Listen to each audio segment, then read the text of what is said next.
यहां कोलकाता में जुटे सभी प्रतिभागी, देश विदेश में योग से जुड़ रहे सभी साथी और मेरे प्यारे देशवासियों, 21 जून का ये दिन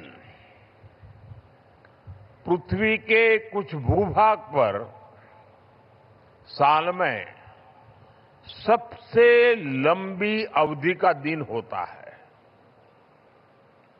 और अंतर्राष्ट्रीय योग दिवस के कारण 21 जून का ये दिन विश्व के सबसे बड़े सामूहिक उत्सव का दिन भी बन गया है। विश्व के अलग अलग हिस्सों से योग की एक से एक अद्भुत तस्वीरें आ रही हैं। भारत में हिमालय से लेकर हिंद महासागर तक, पूर्वोत्तर और पूरब में बंगाल से लेकर पश्चिम में सौराष्ट्र तक पूरा देश योग की ऊर्जा से, चैतन्य से भरा हुआ नजर आ रहा है। पूरा देश, पूरा विश्व एक दूसरे से जुड़ा हुआ नजर आ रहा है और यही तो योग की ताकत है। योग सबको जोड़ता है, योग सबको साथ लाता है। मैं इस अवसर पर पूरे विश्व को, संपूर्ण मानव समुदाय को अंतर्राष्ट्रीय योग दिवस की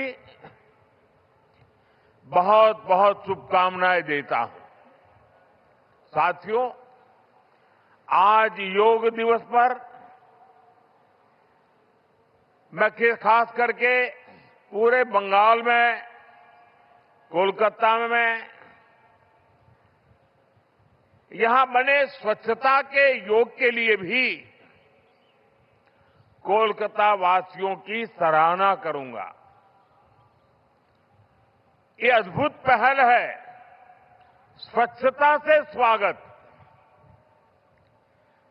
स्वच्छता से स्वागत पहल के लिए जिस तरह यहां लगातार श्रम किया गया है, नागरिक कर्तव्य निभाया गया है, वो सभी देशवासियों के लिए आज एक बहुत बड़ी प्रेरणा बन गया है।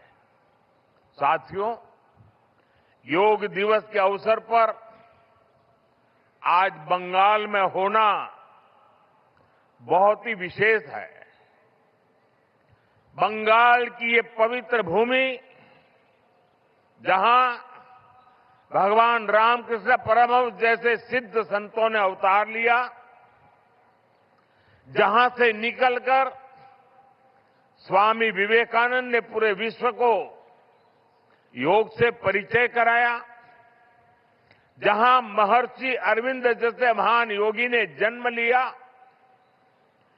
लाहिड़ी महाशय जैसे महान योगियों ने जहां योग परंपरा को नई ऊंचाइयों तक पहुंचाया, आज उसी धरती पर सामूहिक योग का अनुभव एक अलग आध्यात्मिक अनुभूति दे रहा है। इसी बंगाल की धरती पर जन्मे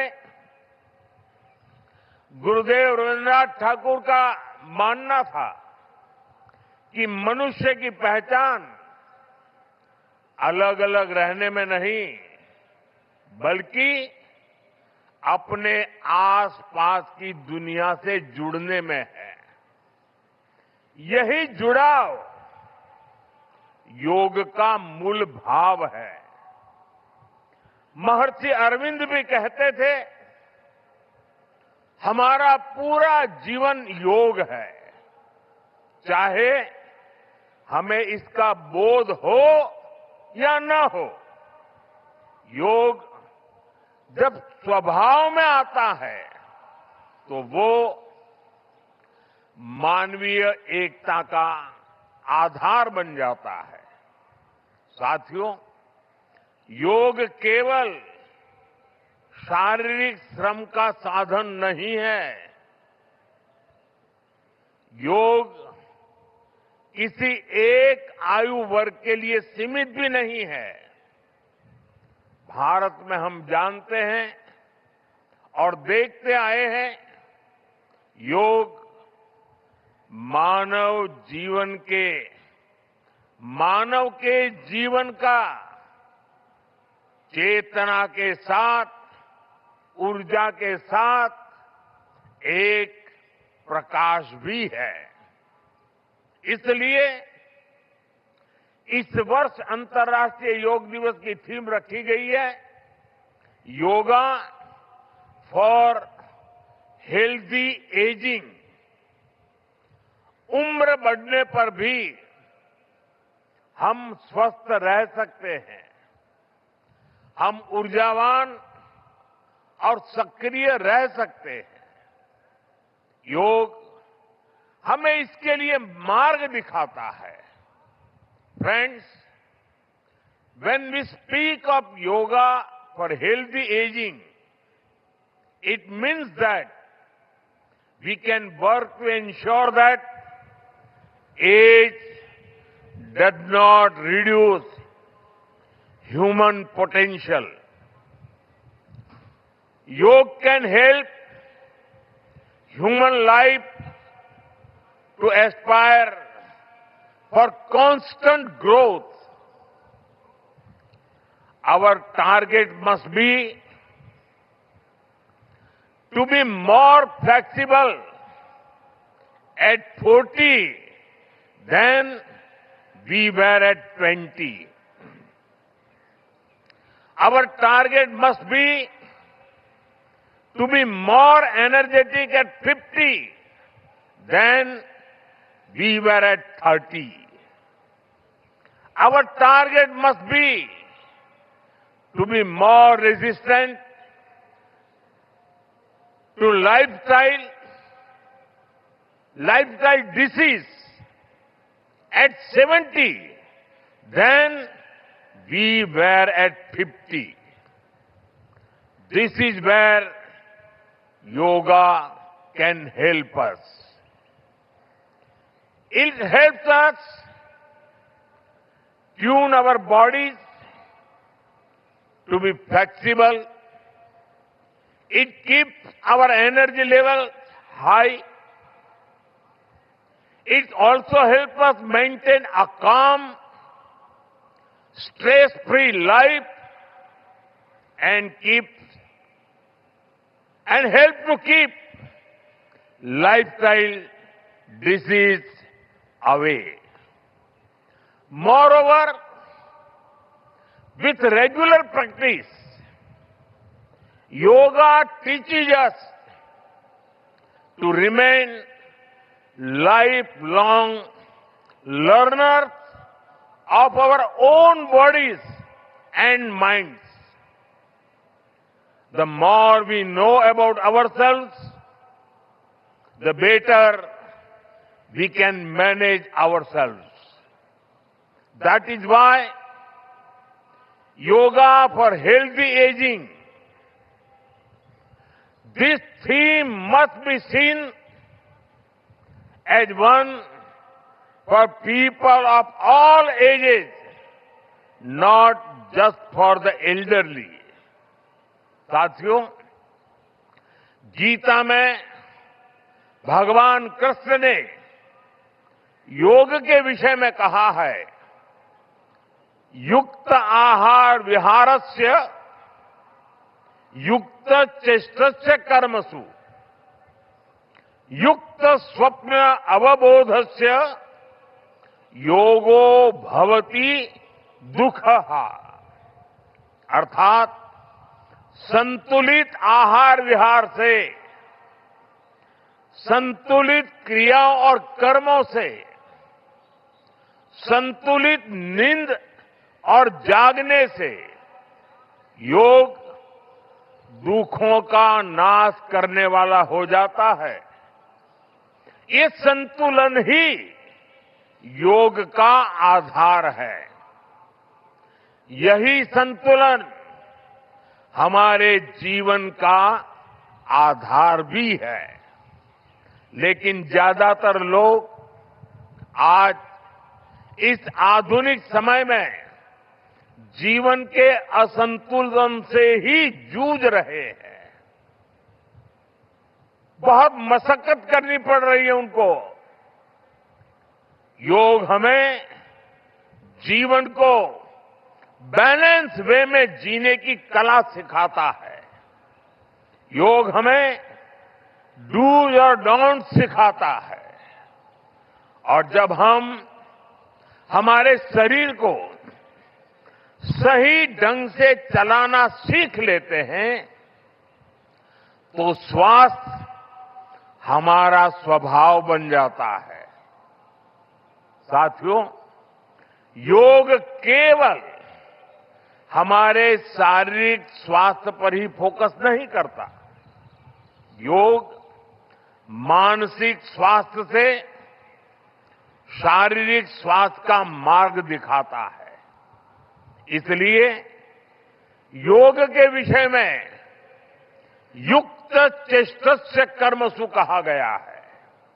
यानी हमें क्या करना चाहिए, क्या नहीं करना चाहिए, इसका बोध।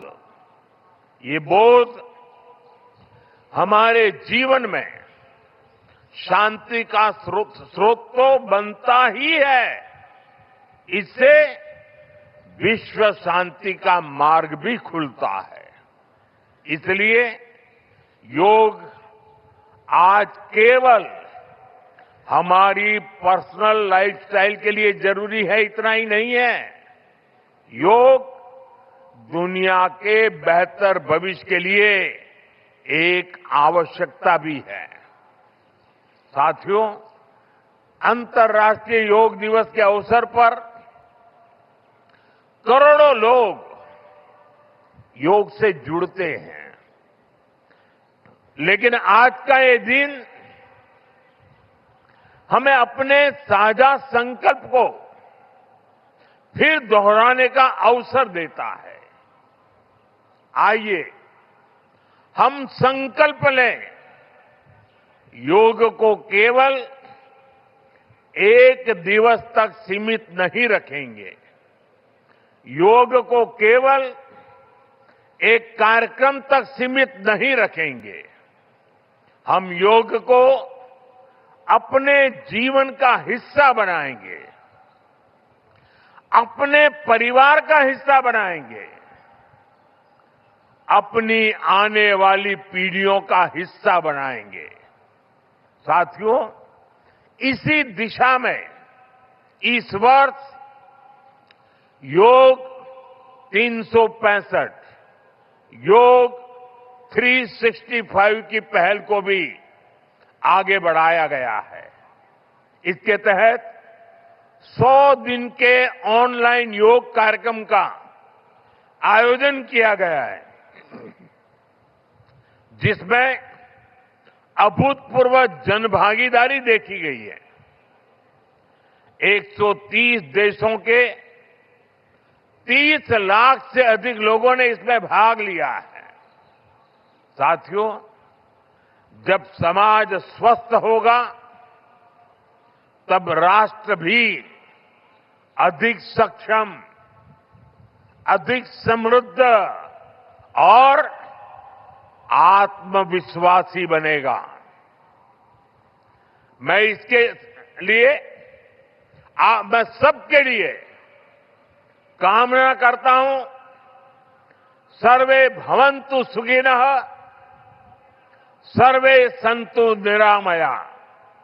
इसी के साथ आप सभी को एक बार फिर अंतर्राष्ट्रीय योग दिवस की बहुत बहुत शुभकामनाएं, बहुत बहुत धन्यवाद।